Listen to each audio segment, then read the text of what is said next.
Lassie Farm. This is Ted Chiang's novel, Understand. I'm writing part of an extended poem as an experiment, and after I've finished one canto, I'll be able to choose an approach for integrating the patterns within all the arts. I'm employing 6 modern and 4 ancient languages. They include most of the significant worldviews of human civilization. Each one provides different shades of meaning and poetic effects. Some of the juxtapositions are delightful. Each line of the poem contains neologisms born by extruding words through the declensions of another language. If I were to complete the entire piece, it could be thought of Finnegan's Wake multiplied by pounds cantos. The CIA interrupts my work. They're baiting a trap for me. After 2 months of trying, they've accepted that they cannot locate me by conventional methods, so they've turned to more drastic measures. The news services report that a girlfriend of a deranged murderer has been charged with aiding and abetting his escape.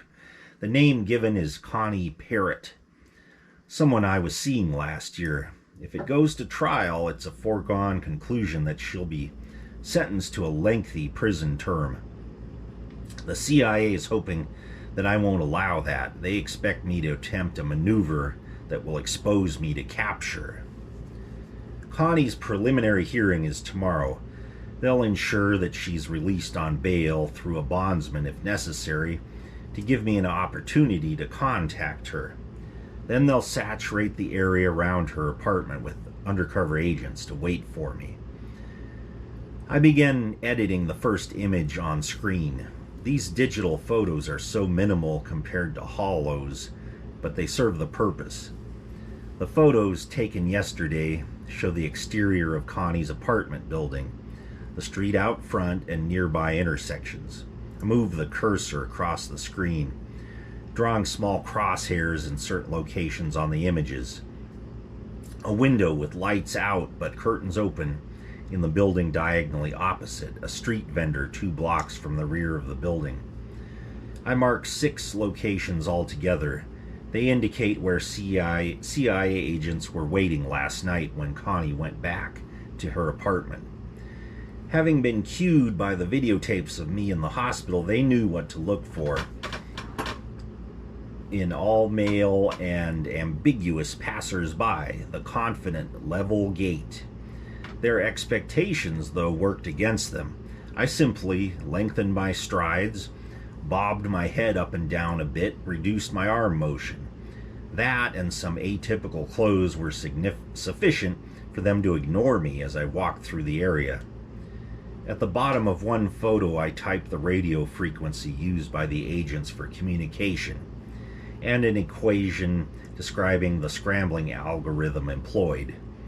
Once I've finished, I transmit the images to the director of the CIA. The implication is clear. I could kill his undercover agents at any time, unless they withdraw. To have them drop charges against Connie and for a more permanent deterrent against the CIA's distractions, I shall have to do some more work. Pattern recognition again, but this time it's of a mundane variety. Thousands of pages of reports, memos, correspondence, each one is a dot of color in a pointillist painting. I step back from this panorama, watching for lines and edges to merge and create a pattern. The megabytes that I scanned constituted only a fraction of the complete records for the period I investigated, but they were enough. What I've found is rather ordinary, far simpler than a plot of a spy novel. The director of the CIA was aware of a terrorist group plan to bomb the Washington, D.C. metro system. He let the bombing occur in order to gain congressional approval for the use of extreme measures against that group. A congressman's son was among the casualties, and the CIA director was given a free hand in handling the terrorists. While his plans aren't actually stated in CIA records, they're implied quite clearly. The relevant memos make only oblique references, and they float in a sea of innocuous documents. If an investigating committee were to read all the records, the evidence would be drowned out by the noise. However, a distillation of the incriminating memos would certainly convince the press. I send the list of memos to the director of the CIA with a note. Don't bother me, and I won't bother you. He'll realize he has no alternative. This little episode has reinforced my opinion of the affairs of the world. I could detect clandestine ploys everywhere if I kept informed about current events, but none of them would be interesting. I shall resume my studies. Control over my body continues to grow. By now I could walk on hot coals or stick needles in my arm if I were so inclined.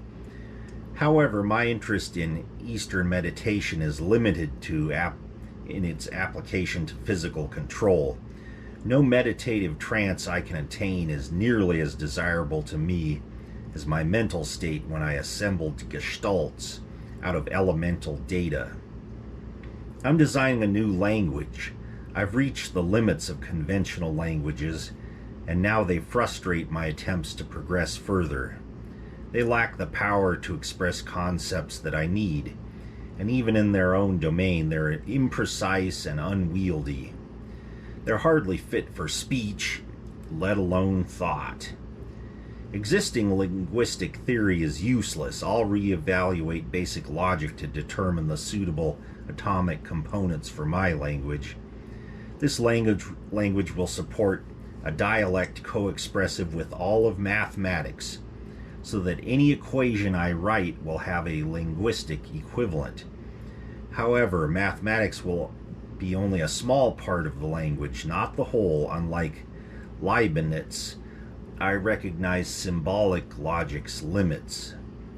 Other dialects I have planned will be co-expressive with my notations for aesthetics and cognition.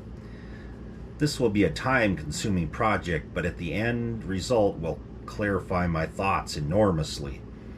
After I've translated all that I know into this language, the patterns I seek should become evident. I pause in my work.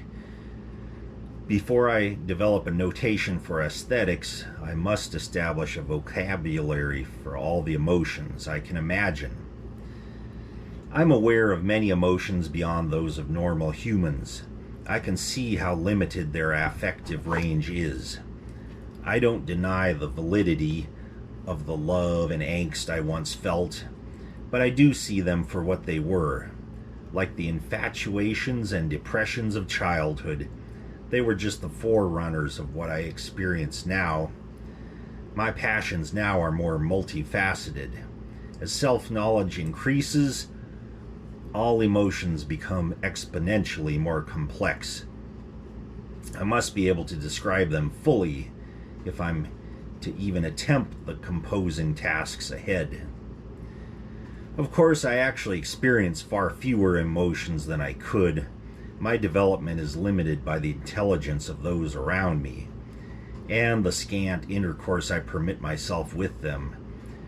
I'm reminded of the Confucian concept of Ren, inadequately conveyed by, quote, benevolence, that quality which is quintessentially human, which can only be cultivated through interactions with others, and which a solitary person cannot manifest.